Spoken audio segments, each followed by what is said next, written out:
ঈদের দিনে সেনাকর্মীর মৃতদেহ এসে পৌঁছল গ্রামে। কান্নায় ভেঙে পড়ল পরিবারবর্গ। মালদার রতুয়ার বাহারালে রাধানগর গ্রামের বাসিন্দা মাহবুল হক নামে ওই সেনাকর্মীর মৃতদেহ এসে পৌঁছায় গ্রামে। দেহ গ্রামে আসতেই কান্নায় ভেঙে পড়ে পরিবারবর্গ সহ গ্রামবাসীরা। সেনাকর্মী রাজস্থানে কর্মরত ছিলেন, আর সেখানেই ট্রেন থেকে পড়ে মৃত্যু হয়েছে এমনটাই জানা যাচ্ছে। দেহ গ্রামে ফিরে আসার পর শেষ শ্রদ্ধা জ্ঞাপন করা হয় সহকর্মীদের তরফে।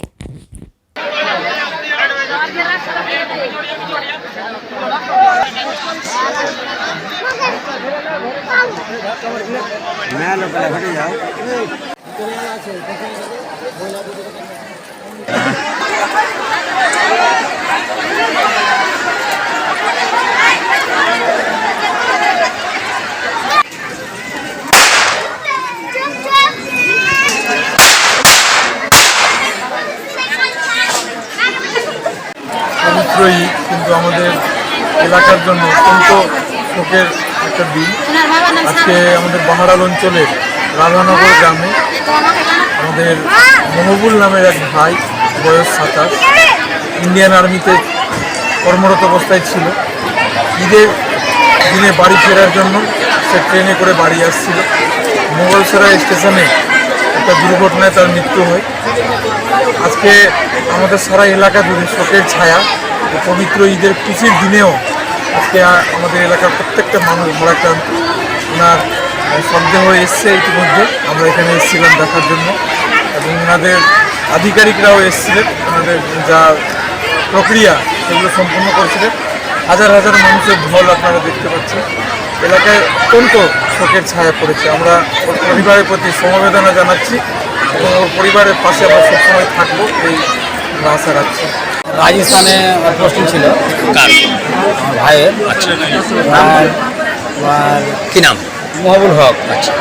ওখান থেকে তোমার ছুটি হবে না হবে না করতে করতে 28 তারিখ ছুটি হয় রাত্রেই। 28 তারিখে ট্রেন ধরে মোটামুটি 11:45 রাত্রে কথা হলো মায়ের সাথে 8টার দিকে। তারপর থেকে স্ত্রীর সাথে কথা হয়েছে রাত্রে, দিনমানও কথা হয়েছে। সন্ধ্যাকে 7:30 থেকে লাস্ট কথা হয়েছে। তারপরে আর কোনো ফোনে কথা হয়নি। 7:30 থেকে লাস্ট কথা হয়। তারপরে ডেলি কাঁদছিল, ওই সময় আগে ঘুমাতে আগে ফোন করিস এই বলে ফোনটা রাখলো। তারপরে আর কোনো খবর নেই। এবার রাত্রি মোটামুটি 11:30-12টা এরকম টাইমে আমরা থানা মারফত জানতে পারি একটু যে ওকে ধরে পাওয়া যায়। গাড়ির কন্ট্যাক্ট নাম্বার চাইছে, বাড়ির কন্ট্যাক্ট নাম্বার দিলাম।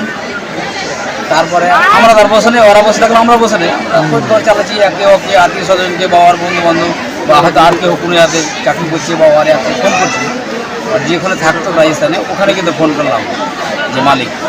ওকে ফোন করার পরে ও আপনার বললো যে এখন ঠিক আছে, চোট লেগেছে, মানে সমস্যা নেই। এটা বলার পরে বলছি যা বলবো মানে সকালে বলবো 8টায়।